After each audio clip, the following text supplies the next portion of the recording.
ସାଙ୍ଗମାନେ, କ'ଣ ଆପଣ କେବେ ଏକ ଋଣ କରଜ କରି ଶୁଝି ପାରୁନାହାନ୍ତି ଆଉ ସଦାସର୍ବଦା ସେହି ଋଣ କରଜରେ ବୁଡ଼ି ରହୁଛନ୍ତି? ତେବେ ଆପଣଙ୍କ ପାଇଁ ଏହି ଭିଡ଼ିଓଟି ମୁଁ ତିଆରି କରିବାକୁ ଯାଉଅଛି।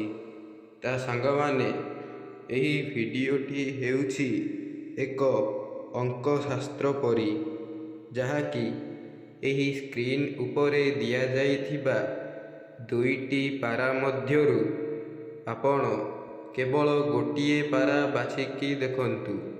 ଦେଖିବେ ଆପଣଙ୍କର ଜୀବନ ସୁଖମୟ ହେବ ଆଉ ଆପଣଙ୍କର ସେହି ଋଣ ବା କିସ୍ତି ଟଙ୍କା ଆପଣ ବହୁତ ଜଲ୍ଦି ଶୁଝିବାକୁ ଲାଗିବେ ଆଉ ଆପଣଙ୍କ ପ୍ରତି କେବେ ମଧ୍ୟ ଧନଜନ ସମସ୍ୟା ଲାଗି ରହିବ ନାହିଁ।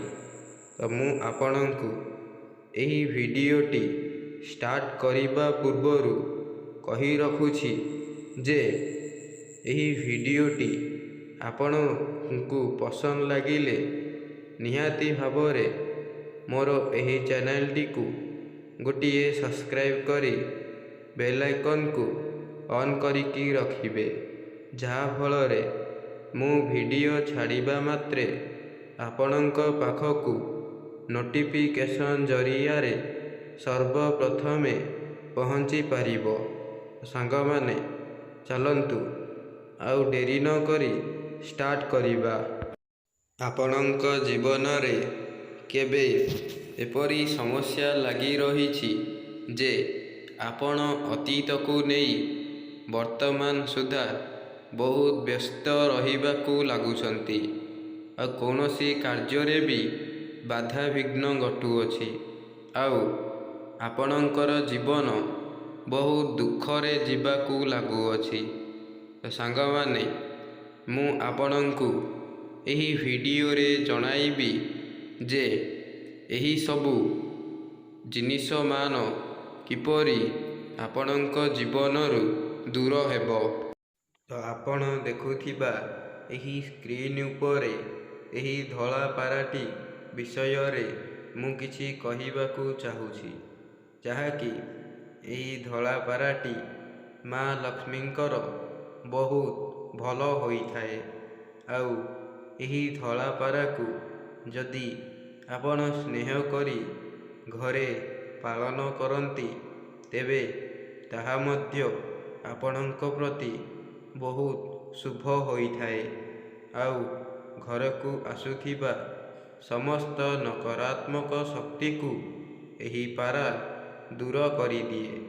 ଆଉ ହଁ ସାଙ୍ଗମାନେ, ଆପଣଙ୍କ ଜୀବନରେ ବହୁଳ ବ୍ୟସ୍ତତା ଏବଂ କିଛି ସମସ୍ୟା ଯାହାକି ତା'ର ସମାଧାନ ହୋଇପାରେ ନାହିଁ, ସେହି ସମାଧାନ କେବଳ ଏହି ପାରା କହିବ।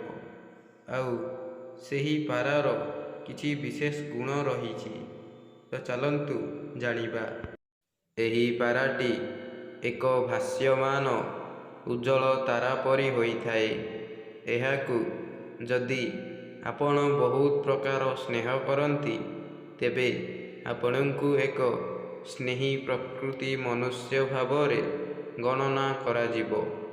ଆଉ ଏହି ପାରା ହେଉଛି ମାତା ଲକ୍ଷ୍ମୀଙ୍କର ପ୍ରିୟ।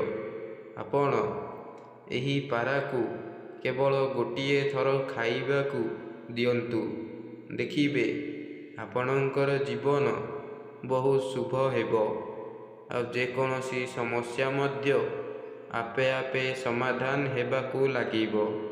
ତେଣୁ ଆପଣ ଯେଉଁଠି ବି ଧଳା ପାରାକୁ ଦେଖୁଛନ୍ତି, ସେଠାରେ କିଛି ନା କିଛି ଜିନିଷ ମାଗନ୍ତୁ ଆଉ ଦେଖିବେ ଆପଣଙ୍କର ସେହି ଜିନିଷ ମଧ୍ୟ ଦିନେ ପୂରଣ ହେବାକୁ ଲାଗିବ ଆଉ ଆପଣ ଯାହା ବି ଭାବୁଛନ୍ତି ତାହା ମଧ୍ୟ ପୂରଣ ହେବ।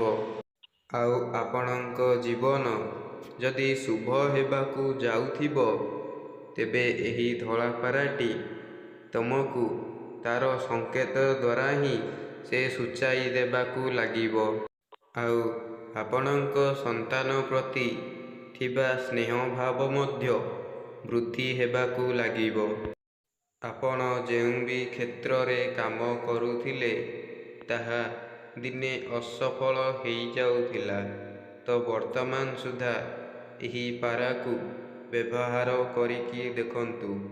ଦେଖିବେ ଆପଣଙ୍କର ସେହି କାର୍ଯ୍ୟ ଦିନେ ନା ଦିନେ ସଫଳ ହେବ ଏବଂ ଆପଣ ଋଣ କରଜରେ ବୁଡ଼ିଗଲେ ମଧ୍ୟ ଏହି ପାରା ହିଁ ଆପଣଙ୍କୁ ସାହାଯ୍ୟ କରିବ। ଆଉ ଆପଣଙ୍କ ଜୀବନରେ ଯେତେ ପ୍ରକାର ସମସ୍ୟା ଆସିଲେ ମଧ୍ୟ ତାକୁ କେବଳ ଏହି ପାରା ହିଁ ସମାଧାନ କରିବ।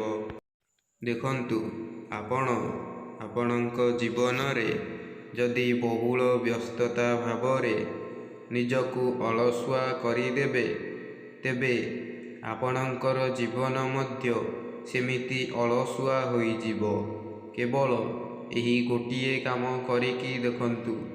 ଯଦି ଆପଣଙ୍କ ଜୀବନ ସ୍ୱଚ୍ଛମୟ ଏବଂ ସୁନ୍ଦର ନ ହୋଇଯିବ, ମୋତେ କହିବେ। ଆଉ ଏହି ପାରାକୁ ହିଁ ବ୍ୟବହାର କରିକି ଦେଖନ୍ତୁ। କାହିଁକି ନା ଏହି ପାରାଟି ହେଉଛି ମାତା ଲକ୍ଷ୍ମୀଙ୍କର ବାହନ। ଆଉ ଏହି ପାରା ହିଁ ଆମକୁ ସବୁ କ୍ଷେତ୍ରରେ ସାହାଯ୍ୟ କରିଥାଏ।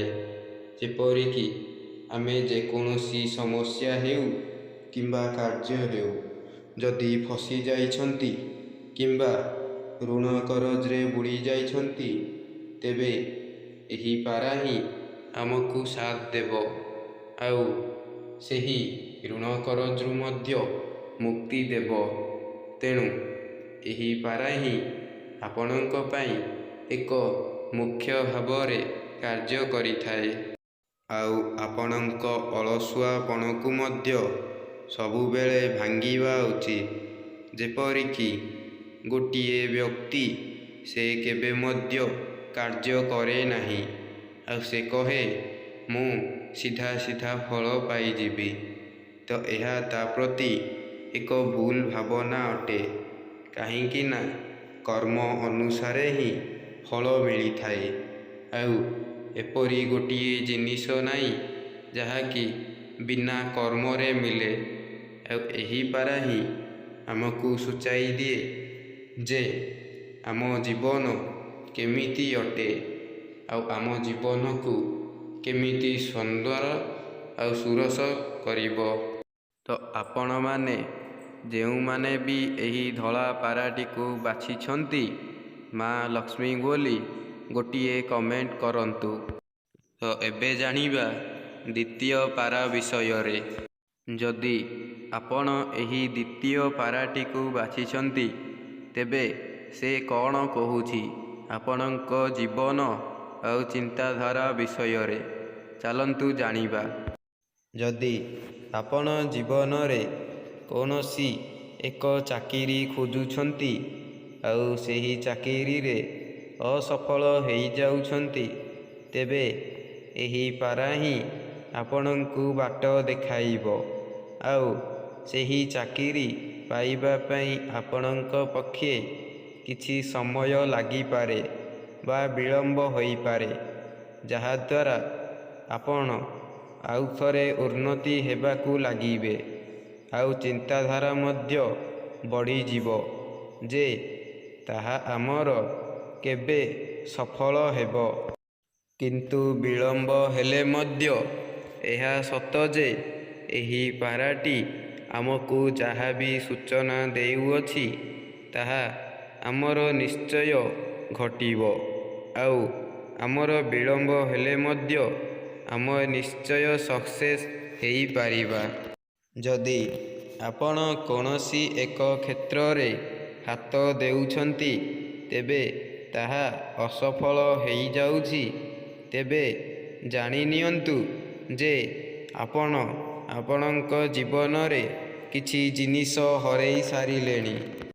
ଯଦି ଆପଣଙ୍କ ଜୀବନରେ ବାରମ୍ବାର ବାଧା ବିଘ୍ନ ଏବଂ ଯନ୍ତ୍ରଣା ଦେଖାଦେଉଛି, ତେବେ ଆଜିଠୁ ଆଉ ଏହି ସବୁ ଜିନିଷ ଦେଖାଦେବ ନାହିଁ। ବରଂ ମାତା ଲକ୍ଷ୍ମୀଙ୍କର କୃପା ଆପଣଙ୍କ ଉପରେ ରହିବ। ଯଦି ସେମାନେ ପ୍ରେମ କ୍ଷେତ୍ରରେ ଏକ ଅସଫଳ ହେଉଛନ୍ତି, ତେବେ ସେମାନଙ୍କର ସେହି ପ୍ରେମ ସଫଳ ହେବାକୁ ଯାଉଅଛି। ଆଉ ସେମାନେ ବି ଦିନେ ନା ଦିନେ ଏହି ଜିନିଷଟିକୁ ସାମ୍ନା କରିବା ଶିଖିଲେ ହିଁ ସେମାନଙ୍କ ଜୀବନ ବହୁତ ସଫଳ ହେବ। ତ ସାଙ୍ଗମାନେ, ଆଜିର ଭିଡ଼ିଓଟିକୁ ମୁଁ ଏଇଠି ଷ୍ଟପ୍ କରୁଛି। ପୁଣି ଦେଖା ହେବା ଆଉ ଗୋଟିଏ ନ୍ୟୁ ଭିଡ଼ିଓରେ। ତ ରହୁଛି, ଧନ୍ୟବାଦ। ଆଉ କମେଣ୍ଟ ବକ୍ସରେ ଜୟ ମା ଲକ୍ଷ୍ମୀ ବୋଲି ନିଶ୍ଚିତ କମେଣ୍ଟ କରନ୍ତୁ।